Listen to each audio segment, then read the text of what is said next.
Rome did not come to defeat a queen. It came to close the final chapter of a civilization, but that woman would not allow others to decide how history would remember her.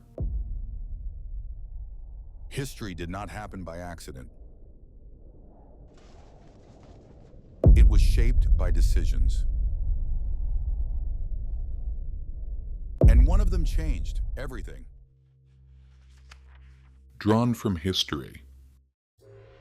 By the 1st century BC, Egypt was no longer the unstoppable power it once had been. The age of the pharaohs had faded into legend. Wealth and ancient splendor still remained, but independence and true power were slowly slipping away under Rome's shadow. And at the very center of this silent war stood Cleopatra, the last true ruler of the Ptolemaic dynasty. She was not merely a queen, she was a woman who had learned how to survive in a world that mercilessly erased the weak. 3,000 years. That was how long Egypt had endured. Pharaohs had risen. Pyramids had been built. Gods had been carved into temple walls. Cleopatra was born into a dynasty already rotting from within. The Ptolemaic family was infamous for betrayal, incest, and murder. Siblings married one another and poisoned one another. In this world, power was never inherited. It was taken. From a young age, Cleopatra learned foreign languages. She studied diplomacy. She analyzed wars. She became fluent in multiple tongues. But most importantly, she learned how to survive inside a palace where trust meant death. Cleopatra was only 18 years old, a young princess, but not alone. She was forced to share the throne with her 10-year-old brother. The men of the court did not want Cleopatra. Soon she was betrayed, exiled, and bounty hunters were sent after her. While in exile, the young princess realized one thing. She could not reclaim Egypt alone. She needed Rome's power. At that time, Rome was led by a legend, Julius Caesar, the most powerful man in the world, dictator of Rome, and he had just arrived in Egypt. Cleopatra devised a plan. She secretly returned to Egypt, slipped into Alexandria, searched for a way into the palace. She wrapped herself in a carpet, had herself carried inside, and when the moment came, she revealed herself before Caesar. That single act changed everything. Caesar was shocked, impressed, and he chose to support Cleopatra. This was not a love story. It was a war fought with intelligence, courage, and strategy. With Caesar's backing, Cleopatra reclaimed her throne. Her enemies were executed. Her brother died amid the chaos. Cleopatra had regained her kingdom, but the price was heavy. Rome's shadow now fell directly over her throne. She was no longer alone. Caesar stood beside her, but when Caesar returned to Rome, in 44 BC, inside the Senate, he was betrayed, stabbed 23 times, killed. Rome descended into civil war. The Republic fractured. Power fell into the hands of generals and wealthy elites. From this chaos, 3 men rose, and one of them would determine Cleopatra's fate, Mark Antony. Unlike Caesar, he was not cold and calculating. He was emotional, impulsive, and consumed by a hunger for glory. Cleopatra arrived to meet him on a gold-plated ship, purple sails billowing in the wind. Every detail displayed Egypt's immense wealth. Antony was captivated the moment he saw her, not just by her riches, but by her mind. Cleopatra was not only beautiful, she was intelligent, strategic, and she knew how to survive. Antony and Cleopatra united, politically, militarily, emotionally. Together they challenged Rome. Antony controlled half of Rome. Cleopatra controlled Egypt's resources. This alliance had the power to change the world. After Caesar's death, the empire was divided among 3 men, but the balance was temporary. Power always seeks a single hand, and the hand that reached for it belonged to Octavian, Caesar's adopted heir. Octavian was different from Antony. He did not fight with the sword, but with the mind. He believed intellect outweighed physical strength, and he understood how to manipulate the fears, anger, and prejudices of the Roman people. Antony's life in Egypt with Cleopatra was a perfect opportunity. Octavian framed their alliance not as strategy, but as betrayal. He told Rome that Antony had fallen under the spell of a foreign queen, seduced by Eastern luxury, no longer thinking like a Roman. Cleopatra was portrayed not as a ruler, but as a spy seeking to destroy Rome from within. In the streets of Rome, Cleopatra's name became synonymous with treason. War was now inevitable. This was not a war against Egypt, but a war against the East, corrupted by Antony's supposed betrayal. Antony and Cleopatra sensed Rome's coming attack, but Antony still trusted his strength. Egypt's ships, soldiers, and treasure stood behind him. He believed he could challenge Rome, yet every decision Antony made was turned against him in Rome. Cleopatra's presence became a weapon used to undermine his legitimacy. The Senate no longer saw him as a Roman commander, but as Egypt's puppet. As political pressure mounted, both sides crossed a point of no return. Diplomacy was over. Only one option remained: war. The future would be decided not on land, but at sea.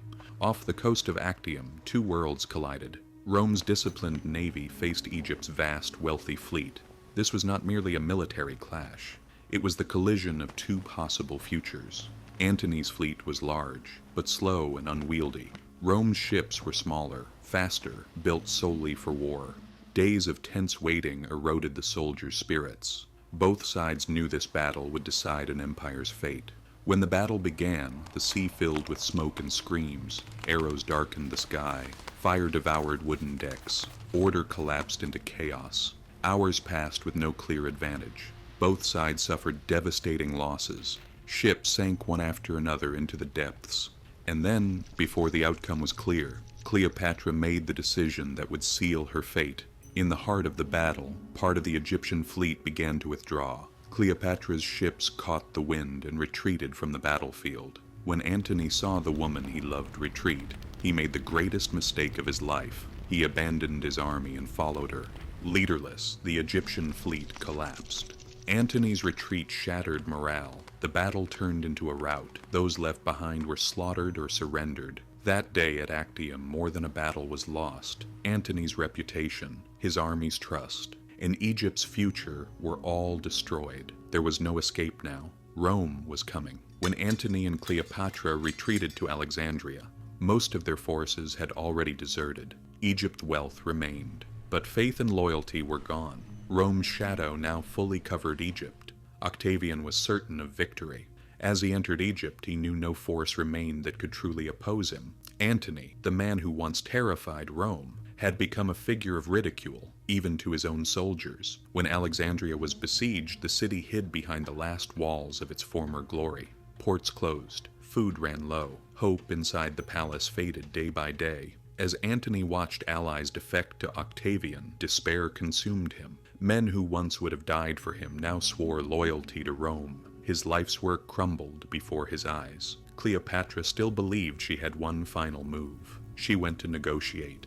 She tried to bargain with Octavian. She even considered sacrificing her own life to save Egypt. But to Octavian, Cleopatra was not a negotiator. She was a trophy, a symbol of victory to be paraded through Rome in chains. This was unacceptable to her. It is unknown how it will happen while the negotiations are ongoing. False news reached Antony that Cleopatra was dead. Believing everything was over, he saw no meaning in a world without her. When he fell on his sword, even death did not come easily. Mortally wounded, he was carried to the palace. Cleopatra rushed to his side. She held him one final time as Antony died in her arms. There was no path left. Rome was coming to take her alive. The woman once worshipped like a goddess of the Nile would be dragged through Rome as a symbol of defeat. Cleopatra refused. She was a pharaoh, a representative of the gods. She would not be displayed as a slave. She chose death over captivity. In a quiet corner of the palace with her most loyal servants beside her, she prepared for the end. Historians differ on how she died. Some speak of a serpent's venom, others of a prepared poison. But whatever the truth, her choice was deliberate. Rather than kneel to Rome, she chose her own fate. When Octavian entered the palace, he found Cleopatra dead, the last pharaoh of Egypt, the final member of the Ptolemaic dynasty, the final breath of a 3,000-year-old era. She was 39 years old, on her golden throne, wearing her pharaoh's crown, a queen to the very end. With her death, the gods of the Nile fell silent. A civilization that rose in the shadow of the pyramids passed into history. At that moment, Egypt ended. It became a Roman province. Much is said about Cleopatra, the most beautiful woman in the world, the woman who seduced Caesar, the woman who enchanted Antony. But the truth is more complex. Cleopatra was not only beautiful, she was intelligent. She spoke 9 languages. She understood mathematics. She studied philosophy. She did everything to survive. She used Rome's power, formed alliances, fought. But no one could stand alone against Rome. No one.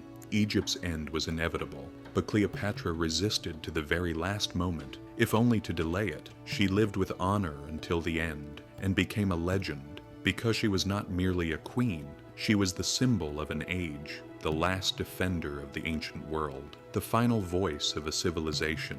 And with her death, not only Egypt, but the ancient world itself came to an end.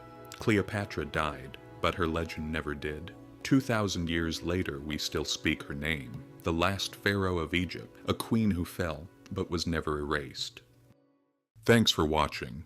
If you liked the video, please subscribe and leave a like. You can also write in the comments which historical topics you'd like to see next. See you in the next video.